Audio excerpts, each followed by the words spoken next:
আলাইকুম, আমি নেত্রকোনার কন্যা। আজকে সকাল উঠতে মনোরঞ্জন বুমরাতে উঠোনের আগে আইসি স্কুল, কারণ স্কুলে না এলে হইতো না, মেলা দিন ধরে আই না, আজকে আইসি। এই যে বিদ্যালয়টা আমরা সবাই চিনে রাখবেন, আর যদি মন চায় অবশ্যই আগে চিনতেন, খুব ভালো পড়াশোনা হয়। আমরা এদিক দিয়ে দেখাই আসবো আপনারা, খুব সুন্দর একদম মনের মতো। এই যে মনে করেন যে আমরা স্যারেরা আছে, আর এদিক দিয়ে এদিক আসতো তো অনেক সুন্দর। আমার বিদ্যালয়টা আসলে খুব সুন্দর, মনের মতো সাজানো হয়েছে। হয়তো বা এরকম অবস্থা না হইলেও মোটামুটি ভালোই সুন্দর আছে। এই যে মনে হয় যে প্রতিদিনে একটু সবার আগে, কারণ পরে আইলে মানে কি করব গিয়ে সবার লাস্টে বন লাগবে। আমার লাস্টে বনটা পছন্দ না, কারণ বালা ছাত্ররা সবসময় আগে দিয়ে বল এটা লাগিয়ে।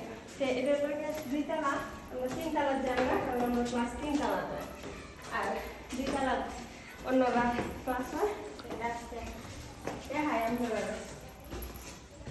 এদিক দিয়ে সাদ, এদিক দিয়ে যাওয়ান জানা তারা বলা দেখায় সবসময়। এই যে কত সুন্দর একটা মনোরম পরিবেশ, মানে পড়ালেখাটা যদি না করোই এটা তো হইতো না, আনন্দ লাগবে। এই যে রংটা দেখি আমার মনটা শান্তি হয়ে, কারণ সাদা তো। এদিক দিয়ে খুব সুন্দর একটা সিনারি। আর এই যে অবশ্যই আইলাম, আজকে কেউ আইসে না, আজকে সবাই কারণ আগে যদি নাই তাহলে মনোরঞ্জন ফার্স্টের বেঞ্চে বহা অসম্ভব হইব। আর ফার্স্টের বেঞ্চে বহন তো অন্যরকম একটা অনুভূতি। আর হিসেবে বইলেও পালাই লাগে, কারণ হিসেবে বইলে সামনেটা আমরা দেখবো না দুষ্টমি করলে।